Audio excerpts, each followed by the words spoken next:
உங்க வாழ்க்கையில சில சமயம் நீங்க ஒரு மோசமான அத்தியாயத்தை சந்தித்திருக்கலாம்.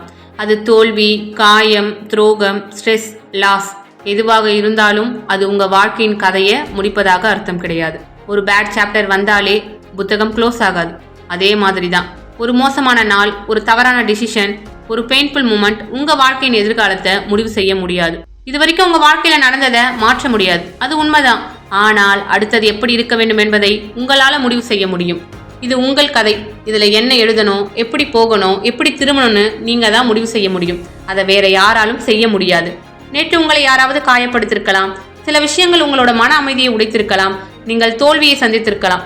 ஆனால் ஒரு உண்மையை புரிஞ்சுக்கோங்க, எவ்வளவு காயப்பட்டாலும், எவ்வளவு தோல்வியை சந்தித்தாலும் மன உறுதியுடன் நம்பிக்கையோடு மீண்டும் எழுந்து நின்னீங்கன்னா உங்களோட கம்பேக் ரொம்ப பவர்ஃபுல்லா இருக்கும்.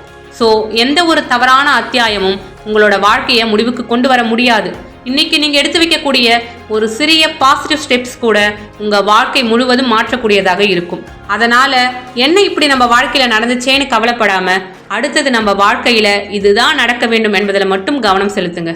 நீங்க தான் முடிவு செய்யணும் அடுத்தது என்னன்னு. உங்க கையில தான் பெண் இருக்கு, உங்க கையில தான் பவர் இருக்கு. ஸோ இப்போதே டிசைட் பண்ணுங்க. அப்பதான் உங்களோட ஸ்டோரி நெக்ஸ்ட் லெவலுக்கு போகும். இன்றே தொடங்குங்கள்.